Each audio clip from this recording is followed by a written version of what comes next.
Bueno, pues en esta ocasión yo te voy a compartir cómo es que yo trabajo con mis alumnos. Si bien este canal es nuevo, anteriormente yo ya he trabajado con aspirantes Comipems de modo presencial. Así que, con base en mi experiencia, yo elaboré 5 puntos estratégicos que tú deberías de tomar en cuenta a la hora de presentar tu examen. El primer factor que es muy importante y que casi nadie toma en cuenta es el tiempo. Cuentas con 3 horas, es decir, 180 minutos para contestar 128 preguntas. Esto quiere decir que tienes 1 minuto 40 segundos para contestar cada pregunta. He tenido alumnos que son buenos, es decir, que el examen no se les hizo difícil. Sin embargo, no pudieron ni siquiera contestar las 128 preguntas. ¿Por qué? Porque en primera se te va muy rápido el tiempo, sobre todo cuando estás nervioso y es la primera vez que haces el examen. Y en segunda, porque no trabajaron la habilidad. Entonces, lo que yo hago es, a través de los exámenes de simulación, contar sobre todo el tiempo. El segundo factor es que todos solemos preguntar siempre, ¿cuál es la materia que más debería de estudiar o cuáles son las materias que más debería yo de estudiar? Y mira, la verdad, yo trabajando con mis alumnos, yo no tengo ninguna preferencia y yo no me inclino por ninguna materia. Si bien, como lo veremos más adelante y como sabemos, hay materias que tienen más cantidad de preguntas que otras. Sin embargo, cada acierto cuenta, ningún acierto cuenta más que otro. Entonces, para mí todas las materias son iguales y la misma importancia se les debe de dar a todas. Los aspirantes cometen el error de solamente reforzar matemáticas, física y química y dejan a un lado habilidad verbal, dejan a un lado biología, dejan a un lado historia. ¿Por qué hacen esto? Si bien las materias son difíciles para nosotros, en cuestión de siempre hemos batallado con física, con química, con matemáticas, y cuando hablo de nosotros lo digo porque yo también fui aspirante, por supuesto, no quiere decir que sean las únicas materias en las que tenemos que trabajar. Repito, cada acierto cuenta y muchas veces un acierto hace la diferencia.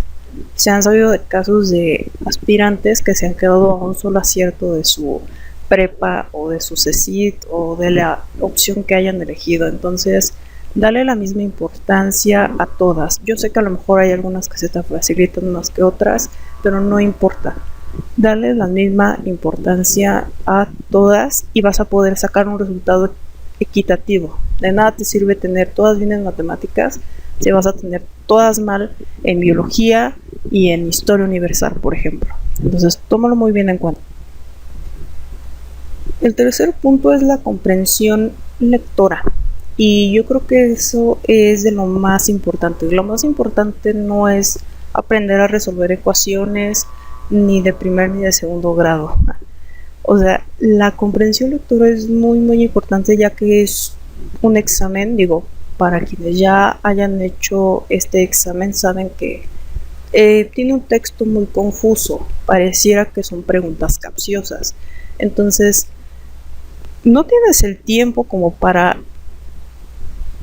estar leyendo una y otra y otra y otra vez la pregunta. ¿Por qué? Porque son preguntas que a la primera muchas veces no comprenden. Y esto se debe mucho a que precisamente no tenemos el hábito de leer. Entonces, lo que yo hago con mis alumnos es, miren, yo no los voy a poner a leer 3 horas al día, pero sí son 10 minutos, y esto es un tip que me lo dio una profesora de mi universidad. Leer 10 minutos al día, ni un segundo más ni un segundo menos, y sobre todo, más bien de preferencia, cuentos. ¿Por qué? Porque un cuento, aparte de ser corto, tiene bien planteado la introducción, el desarrollo y el desenlace. Tiene un inicio, tiene un clímax y un fin.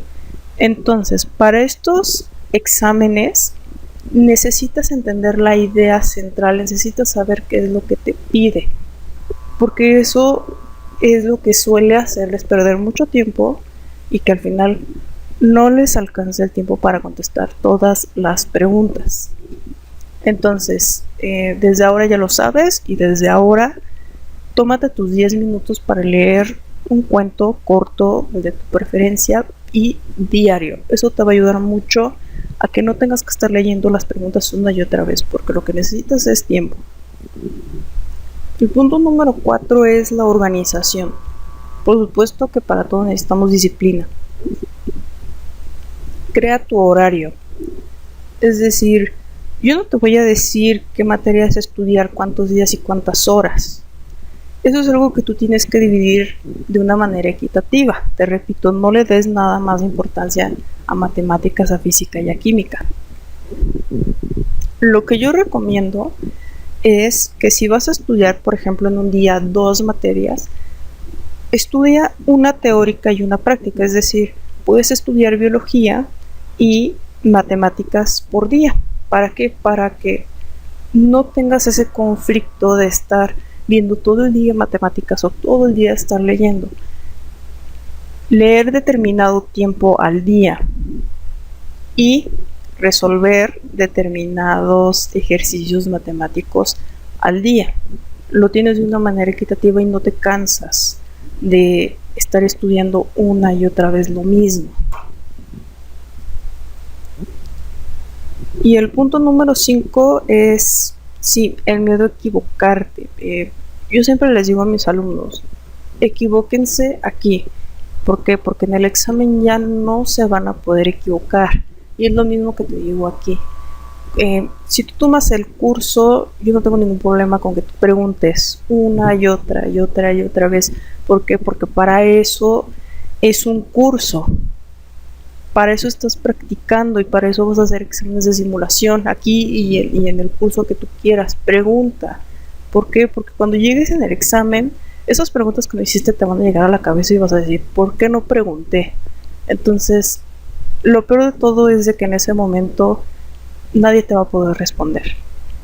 Entonces, quítate el miedo a equivocarte, equivócate las veces que sean necesarias hasta que logres perfeccionar el tema, la ecuación, el ejercicio y llegues con la menor cantidad de dudas a la hora de hacer tu examen.